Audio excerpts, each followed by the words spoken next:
Ayan mga katapang, lechon rabbit. Oh, crispy.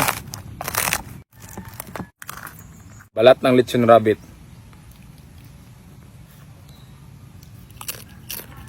Hmm.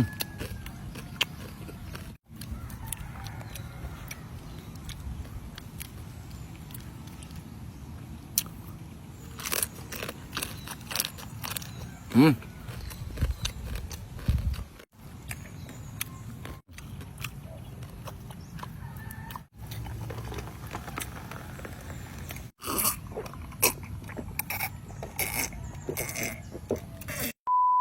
So yan mga katapang, maglilitsin tayo ngayon ng rabbit. Nakamarinate ito na 1 oras para mag-absorb talaga yung lasa.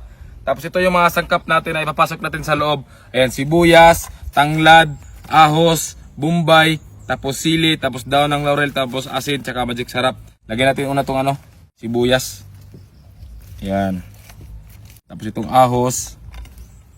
Ayan, lagyan natin. Tapos itong bombay. Tapos itong sili. Itong tanglad, importante ito.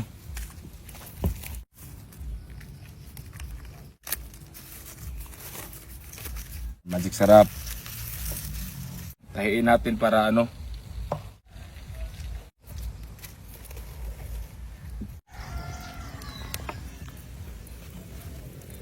hour later. So yun mga katapang, luto na yung lechon rabbit natin. First time ko lang makakain nito. Di ko alam kung anong lasa nito, pero sabi nila masarap daw to. So ngayon malalaman natin.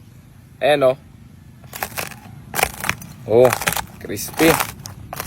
Wow! Ayan, tapos ito yung sausawan natin. Ayan. Tikman na natin yung balat ng lechon rabbit. Ayan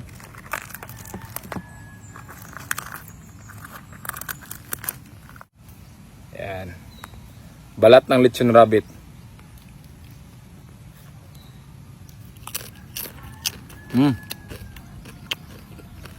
Wow!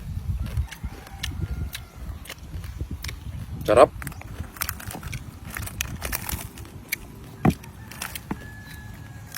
Parang balat lang din ng baboy.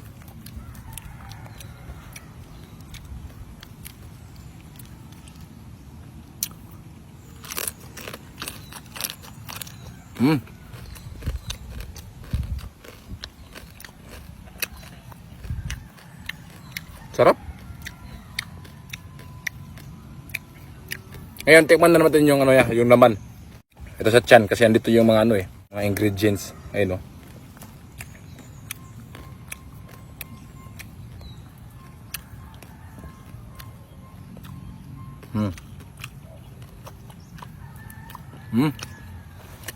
Bango. Sarap ng pagkatimpla. Grabe, ang sarap pala mga katapang lechon rabbit. Para kaning parang lang din, lechon baboy. Hindi siya malansa. Ayun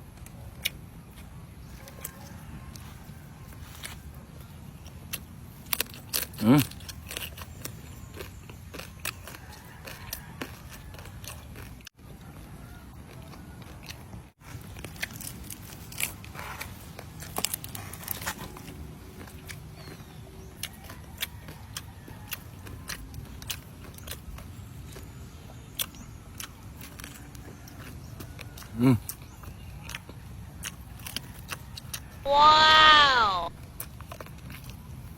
Sarap.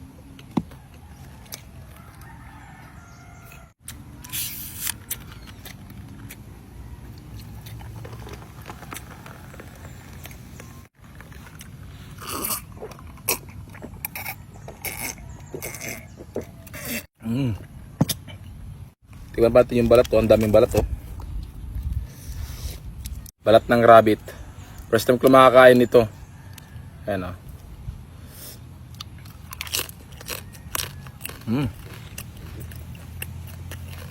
Sarap. Ito yung tiyan ng rabbit Diyan yung ingredients. Masarap tirahin yung tiyan. Ayan.